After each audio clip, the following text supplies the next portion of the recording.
All right, in this video, it is November 18th, Wednesday. I'm doing an update on, I want to do three things. I'm going to review what we did in the prop room this morning, day trading, and I'll hit on global macro, and then I'm going to talk Bitcoin. Come back to BTC.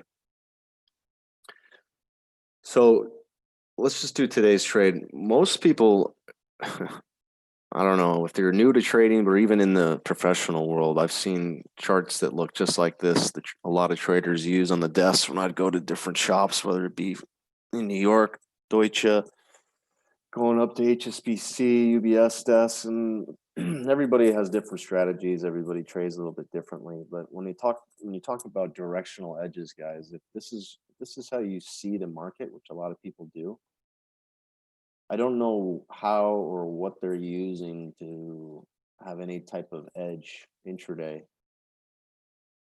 This is the NASDAQ.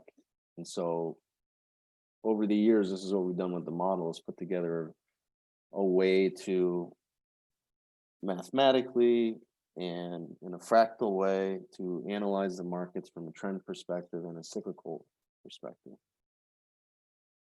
I just bought some 10-year notes. These 10s are coming off. We sold 30s this morning. But it was a little bit slower. This month has been that way. I think we're kind of waiting around the election, and sometimes things slow down in front of the holidays. But this is basically what we did this morning. It came in, things were pretty sideways. You had a down cycle that's kind of started this move. So just by using some of this proprietary stuff that we do, but even some of the indicators that you guys can have on Thinkorswim, I mean, this is just a totally different picture than what you might find elsewhere. So you have a 30-minute cycle that was down just on the oscillator, not to mention some of the other cycles you could look at. But unless you were trading here coming out of London, contrarian short, and then you were short here into the open, it was a little bit mixed. And I talked about that with the group, that you're kind of sitting right in between the lows from here yesterday and then the highs from Asia and the London session. Right in the middle, it wasn't a huge edge, but right on the open, there was a couple things you could do right in here. All right, here, and then obviously this point down here mattered. And so this is how I traded that, was we came in.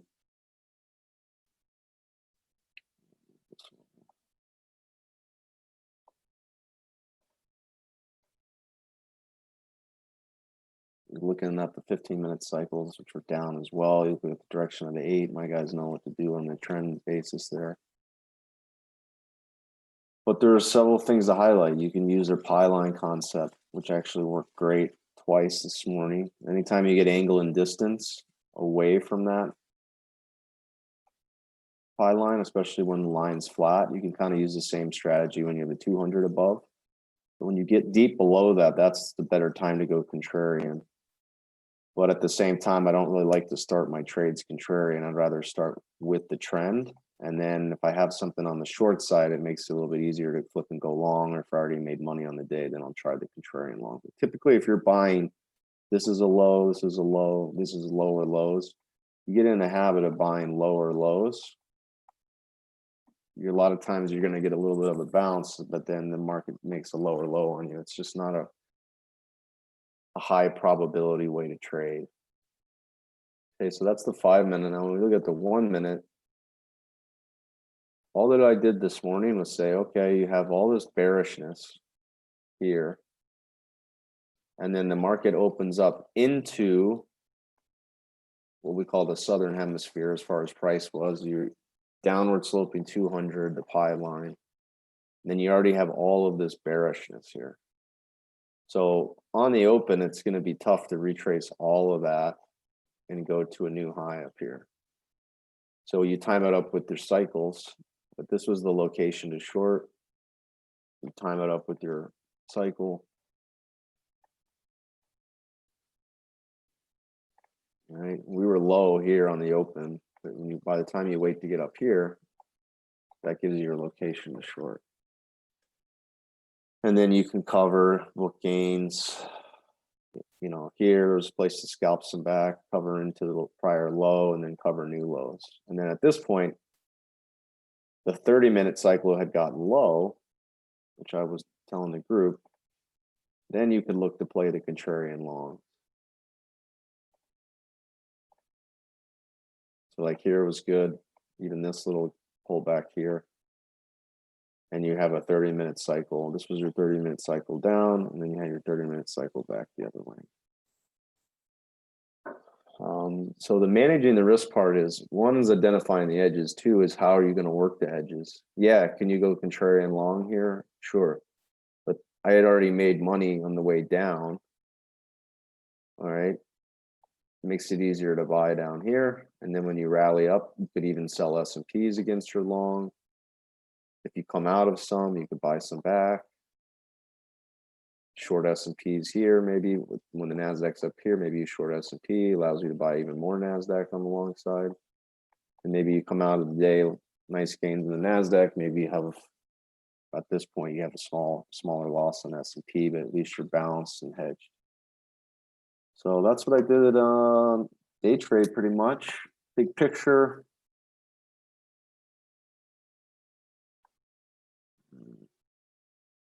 Move this back over.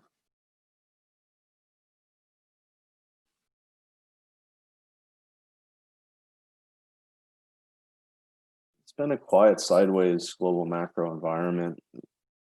Talked about the dollar, guys, is just hanging out on the underside of 119. You could still even push maybe to 120.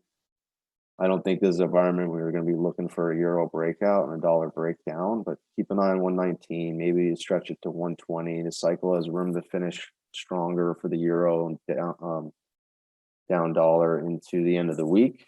If you're just looking at the daily cycle, that's put gold largely sideways, but it's holding firm, and you broke the bands and it's just hung in there. It wasn't like you got a big pullback to the 200 or for full pie cycle. So still a sideways range trade. Maybe if you're core long, you sell some calls, some covered calls against your futures. I'm playing that on the long side, and then we've been just kind of trading around silver to make a little bit while this market's just sitting there. I covered some back just right here after selling a little bit this morning and yesterday. So you can still trade that around, but largely the metals are sideways. Oil is sideways. Everything global macro is just hanging out, waiting around for the next big move.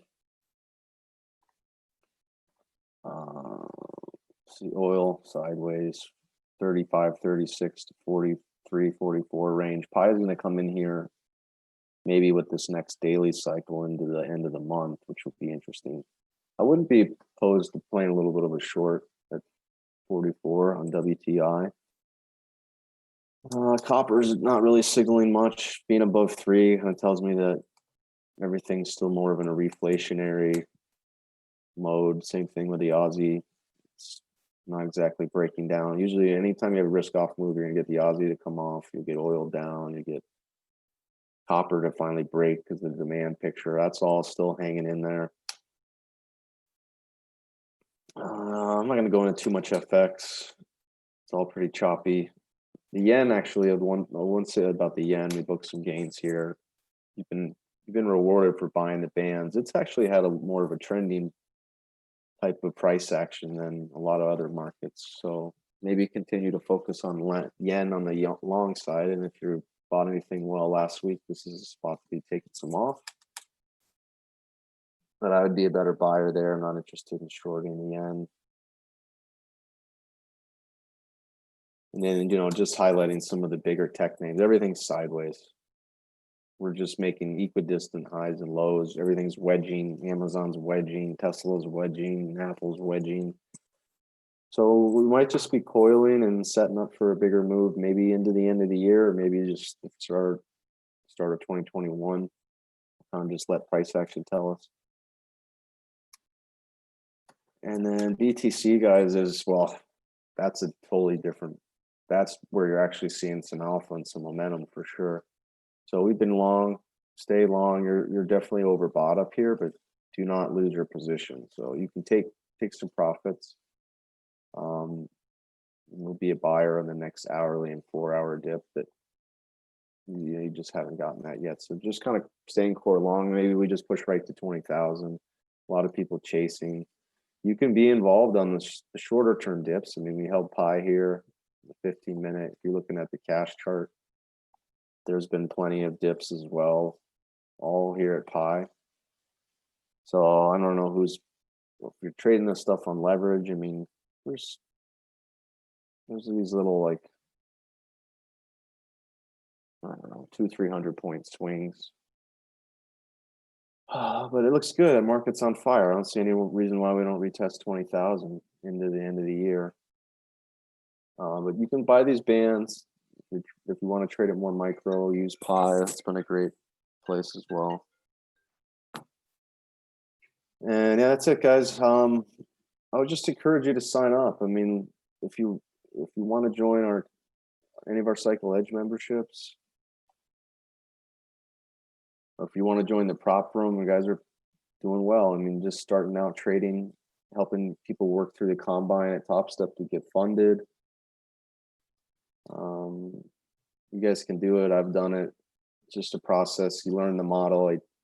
There's 9 hours of our institutional directional model. Just go to jenkinscm.com. Here's all our memberships. If you're not killing it in crypto right now and you want a better edge, I would just join this crypto edge community. I think we've gone like 8 for 9 across the different coins that we recommended in the last 2 months.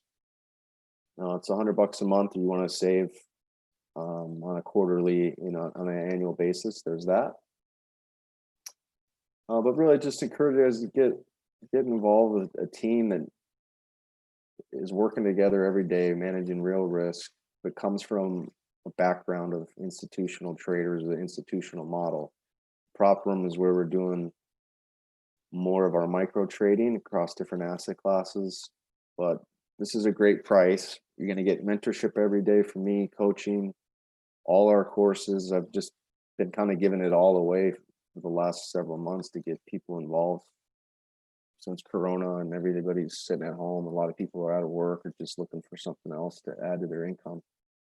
But you get the Forex course if you're interested in currencies. Pi Cycle is one of the best trading strategies out there. It should be even way more than it is. But this is our institutional model. I give you everything from analysis, trends, cyclical analysis, the other 2 pillars, which have to do with risk management, and then just executing. Like, how do you execute? How do you add and reduce? How do you work positions? How do you scale in? How do you scale out?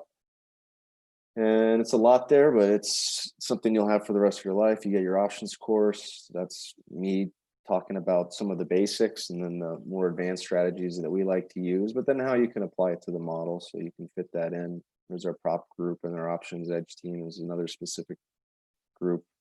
So you get involved in the chats, you get all the standalone education, but then you get my time for a year, which is pretty invaluable for that price. So you can start putting away days like today. And if some of you, I ran a nice sale last week. If you were involved this week, it's been slower, but I mean, there's days to pull out 2,500, 2,600 bucks. These are the trades I was talking about earlier. Selling into pi, covered the low, got long. I mean, just have good timing. We have good edges. It's going to really help you if this is something that you're interested in doing. All right, guys, jenkinscm.com. That's where you sign up. I'll leave the links in the video, and then I'll see some of you in the morning.